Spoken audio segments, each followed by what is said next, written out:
Greed is a powerful motivator, but is one that is extrinsic. Luka is the one obsessed with monies and jewels out of all the Gokaigers, but she meets a woman who might be greedier. The woman's father offers Luka a lot of money to work as a maid in an attempt to keep his daughter from spending a lot of cash, which Gokaiger agrees to. It's a good thing she accepts the job since the monster of the week can break into safes without any problem, and his target is the mansion where Luka is working at.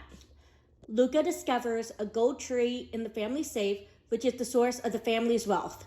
The father shows off his wealth and rattles off the prices of expensive artifacts, implying that people who flaunt wealth are putting on a persona.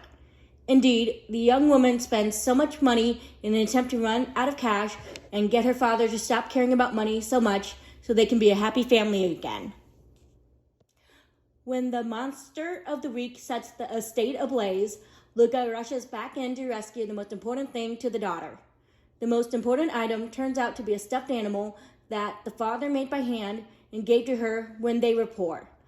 The daughter lets the golden tree burn and rejects a false paradise created by greed. The father and daughter promise to rebuild their lives and not be so obsessed with wealth. Let's go back to greed being an extrinsic motivator rather than an internal one. Extrinsic motivation comes from outside forces, which is not as strong as a motivator that comes from inside forces, such as friendship and personal values. For example, the father gleefully says he can just goof around because of his wealth instead of using it for good causes or working hard. We should have known, especially considering that Doc says upon meeting the guy that he seems shady. Luka also seems motivated by greed, but she still helps out the family from a strong sense of empathy for the daughter. The intrinsic factor of compassion motivates Luka to rescue the stuffed animal and help the daughter and father reconnect.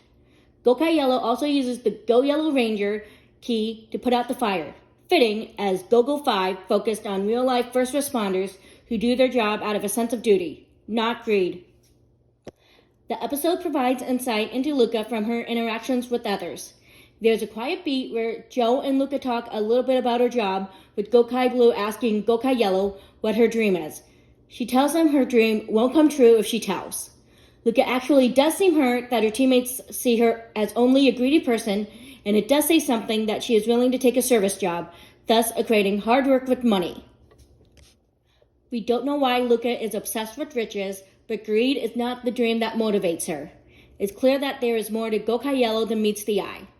Doc says Luka is still Luka as she keeps some expensive rings as payment for her services, but it's clear this experience causes her to grow as a person.